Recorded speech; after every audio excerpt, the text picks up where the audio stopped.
Hey folks, Mike Martins here with the Mike Martins channel, and let's dive into our conspiracy theory vault today, and let's take a look at Operation Highjump. Operation Highjump commenced 26 August 1946. Admiral Richard E. Byrd stood on the deck of the USS Mount Olympus, staring out at the endless expanse of ice and snow.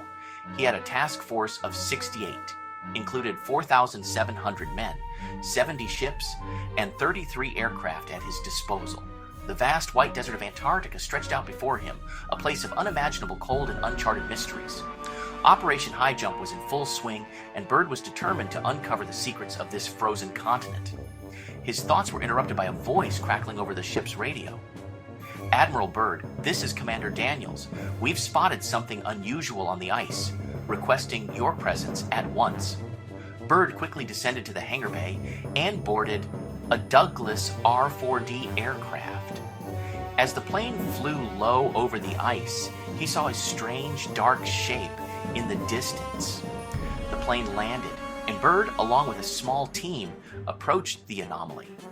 The anomaly was located 91.7 miles northwest of Little America's Four location. But before Byrd's arrival, a central group of ships reached the Bay of Whales on January 15, 1947, where they began construction of Little America 4, and on January 20th, 1947.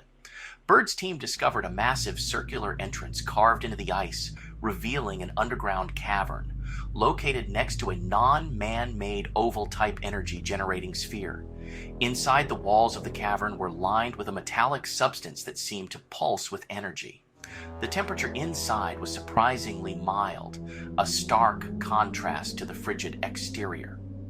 "Admiral, you need to see this," called out Ethan Eric Larson, the team's USN commanding officer.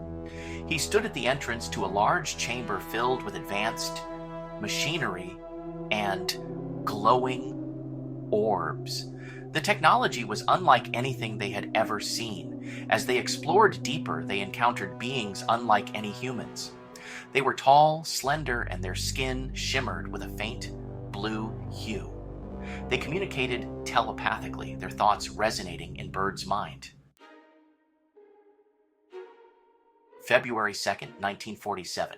"We are the elders. We are from right ascension 14 hours, 39 minutes, 34 seconds, with a declination of negative 61 degree, 54 arc minutes, and 2 arc seconds." The leader of the beings communicated, "We have lived here for 673,060 rotations around your stela and observing your species progression. We were originally discovered by the Portuguese race. They referred to us as the people of Terra Fria. Now your kind calls this place New Swabia, but it is our temporary sanctuary." Byrd was astounded. "Why have you not made contact with us before? We feared the destructive nature of your kind as ruthless and greedy. But now, with your presence here, we wish to offer guidance and knowledge to understand and prevent the demise of your species. However, there is a condition. You must keep our existence a secret to protect our world and yours." Reluctantly, Byrd agreed.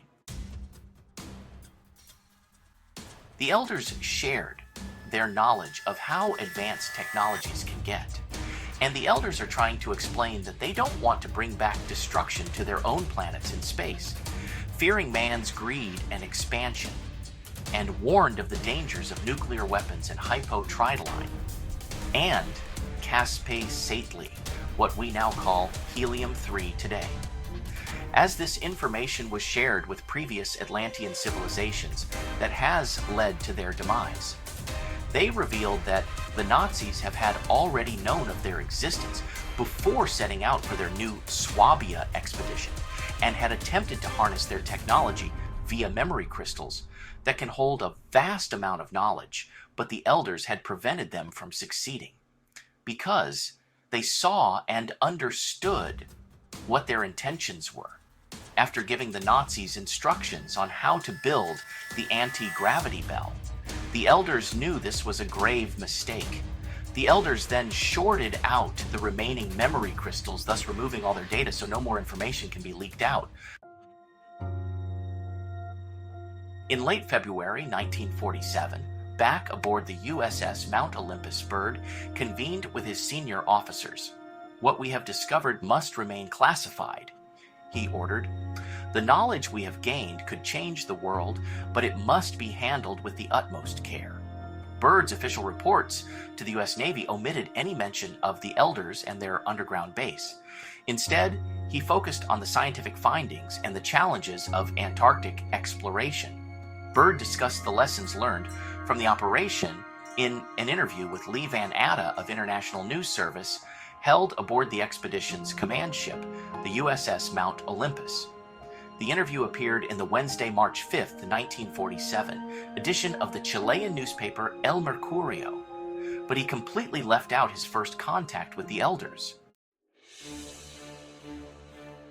Returning to Washington, Byrd was summoned to a high-level meeting at the Pentagon. He presented his findings to President Harry S. Truman and other top officials, carefully avoiding any mention of the Elders. After the meeting, Byrd was approached by a man in a dark suit. "Admiral Byrd, I am Agent Wilson from a newly formed task force called the CIA. We have not gone public as of yet.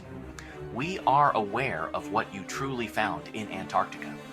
Your silence on this matter will be rewarded, but you must understand the importance of secrecy." Byrd nodded. "I understand. The world is not ready for such revelations." July 1947. Operation Highjump was officially concluded and Byrd returned to his civilian life. The knowledge of the Elders and their advanced technology remained a closely guarded secret, known only to a select few within the U.S. government. For the rest of his life, Admiral Richard E. Byrd carried the burden of that secret, understanding the profound implications it held for humanity. The underground base in Antarctica, with its enigmatic beings, remained one of the greatest mysteries never told, hidden beneath the ice and snow of the world's most remote continent. And so, the tale of the Antarctic enigma became a legend, whispered among those who dared to dream of the unknown, forever shrouded in secrecy and wonder. Mike Martins here. Thanks for watching. I have spoken.